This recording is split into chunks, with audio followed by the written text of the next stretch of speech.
allez, on va commencer. Alors, tac. Donc aujourd'hui, on fait le premier TP de Rhumato. On va traiter des items qui sont un peu moins classiques, mais qui sont dans le collège. Donc on va voir surtout tout ce qui est tumeur osseuse, myélome et hypercalcémie. À la fin, on fera quelques TCS.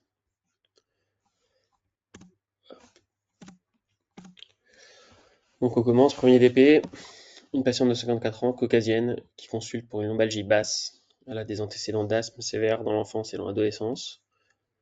Elle est mariée avec 2 enfants. Elle travaille comme secrétaire.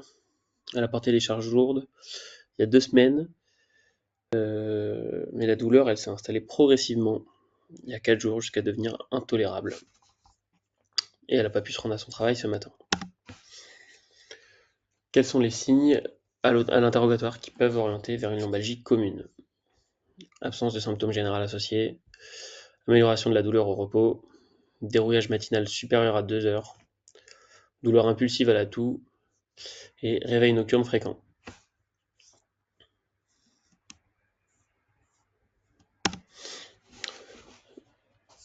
Donc les bonnes réponses, les arguments en faveur d'une lombalgie commune, c'est bien sûr l'absence de signes généraux associés, la douleur qui s'améliore au repos, donc ça c'est en faveur d'un horaire mécanique de la douleur, donc ça oriente plutôt vers une lombalgie commune. Le dérouillage matinal, c'est en faveur d'un horaire inflammatoire, donc c'est en défaveur d'une lombalgie commune. La douleur qui est impulsive à la toux, ça c'est typique d'un lumbago par conflit discal. Et les réveils nocturnes, pareil, c'est inflammatoire, comme la C. Donc les bonnes réponses c'était ABD. Donc petit rappel sur les lombalgies communes. Elles sont toujours d'horaire mécanique. Dès qu'on a une douleur qui a un horaire inflammatoire ou qui est pas précis, on va faire un bilan, on va s'inquiéter. Ensuite, il y a 2 causes classiques de lombalgie commune. La hernie discale, donc c'est chez le patient plus ou moins jeune. C'est déclenché brutalement, souvent suite à un effort, un port de charge ou un traumatisme. La douleur est mécanique, elle est impulsive, c'est-à-dire que quand on tousse ou quand on reproduit la manœuvre de Valsalva, ça va reproduire les douleurs. Souvent la douleur elle est très localisée sur un étage, si ça concerne un étage. La localisation elle est plutôt médiane, mais ça c'est pas systématique. Et il y a vraiment un signe de la sonnette où quand on appuie sur le processus épineux en regard de l'étage concerné, on va réveiller la douleur immédiatement. Voilà. Pour les lombalgies communes d'origine arthrosique, c'est une douleur qui va plutôt avoir un fond chronique avec des exacerbations, comme le pattern typique des douleurs de l'arthrose en général. Elles vont augmenter progressivement, évidemment. L'horaire va toujours être mécanique. C'est des patients qui vont avoir mal quand ils vont se mettre en hyperextension du rachis, donc surtout quand ils vont être debout. Et c'est pour ça que souvent on voit ce qu'on appelle le signe du caddie, c'est quand les patients ils sont soulagés par l'antéflexion de la colonne vertébrale.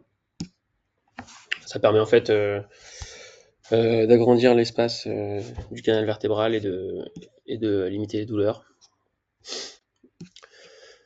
Les facteurs de risque, bien sûr, ça va être tous les facteurs de risque d'arthrose, et notamment les troubles de la statique rachidienne, du coup.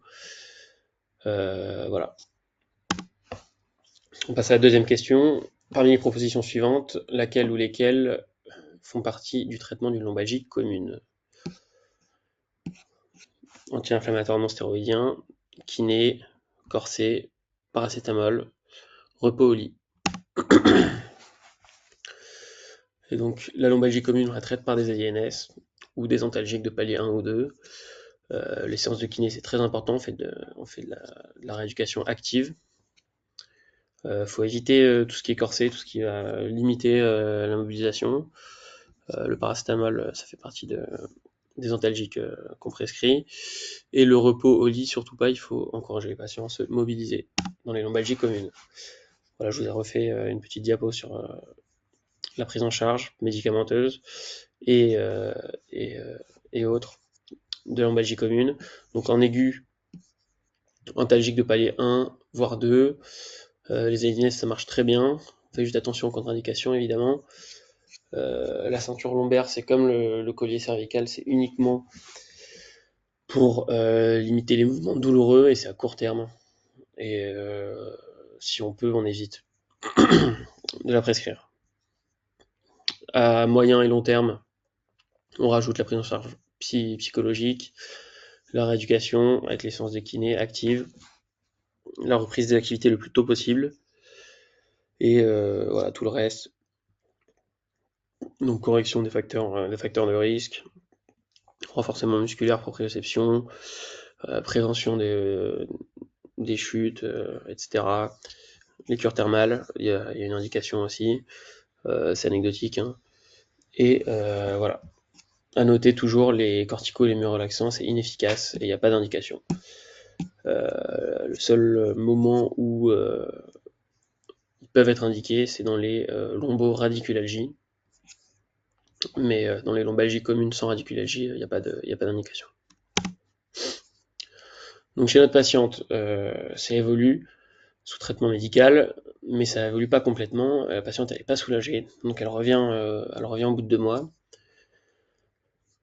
Elle voit apparaître progressivement une douleur au niveau du membre inférieur droit, de topographie L5. La douleur elle est impulsive à la toux et les douleurs mécaniques. Et il existe une lombalgie basse en barre. Cliniquement, on note une inflexion antalgique du rachis, donc il y a une réduction des mobilités, il y a une raideur, et on a un signe de la SEG direct et croisé. Donc on évoque une lombosciatique L5 droite sur un conflit. Parmi les propositions suivantes, quel muscle est dépendant du territoire moteur de L5? Donc la petite question de cours. Le gastrocnémien médial, le grand fessier, le moyen fessier, le fléchisseur commun des orteils et l'iliopsoas. La bonne réponse était le moyen fessier. Le grand fessier, il est dépendant de S1, tout comme les muscles de la chaîne postérieure, et l'iliopsoas, il dépend des racines L2 principalement. Donc, chez un patient qui a une lomboradiculalgie, et en particulier une lombosciatalgie, qu'est-ce qu'on regarde quand on l'examine? Donc il y a 2 signes qui permettent de réveiller la douleur sur le trajet de la racine concernée. Le signe de l'ASEG, donc je vous ai mis un petit schéma qui consiste à faire une flexion du bassin, jambes tendues. C'est censé réveiller la douleur quand c'est une atteinte du sciatique. Le signe de l'ERI, qui est négatif en cas d'atteinte, en cas de sciatalgie et qui est positif en cas de cruralgie. Donc là, on met le patient en décubitus ventral et on fait une flexion de genou. Voilà, donc dans la lombosciatalgie, le signe de l'ASEG est positif et le signe de l'ERI est négatif. Ensuite, évidemment, on a donc le trajet douloureux qui suit le nerf. On peut avoir des déficits sensitifs au niveau des dermatomes de la racine concernée et des déficits moteurs. Donc pour le sciatique, c'est L5, S1.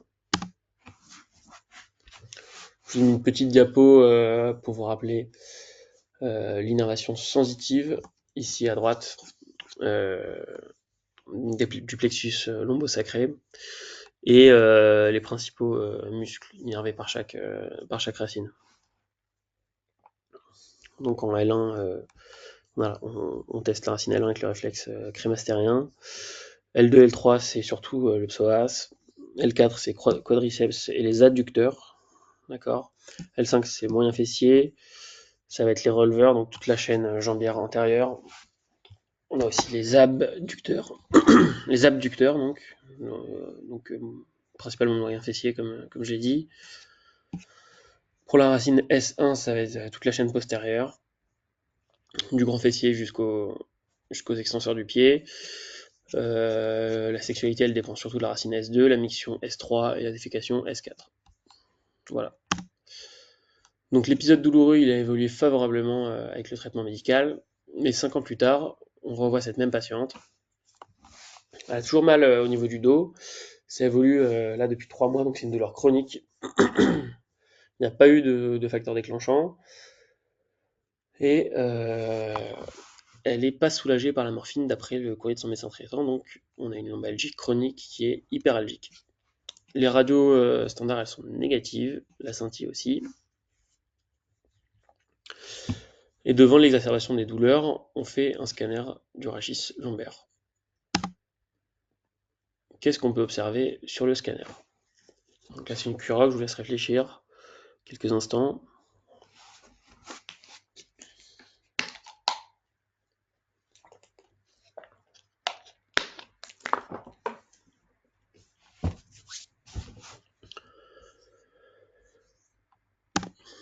Donc là, ce qu'on voit, c'est au niveau donc L5, L4, L3, L2, L1, TH12, on voit une lacune, donc avec un respect des corticales. Les plateaux vertébraux, ils sont pas affaissés.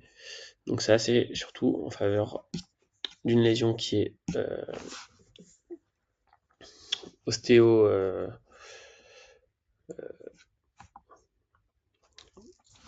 Non, c'est en faveur d'une ostéolyse, d'accord.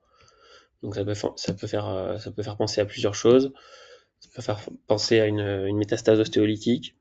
Ça peut faire penser également à des lésions de myélome. Donc là, je vous ai mis les deux propositions. Voilà, en gros, il fallait surtout voir qu'il y avait une lacune osseuse.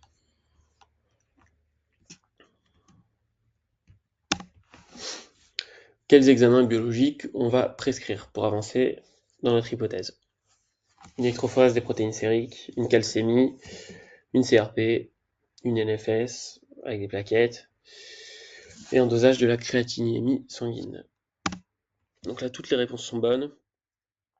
Quand on a un tableau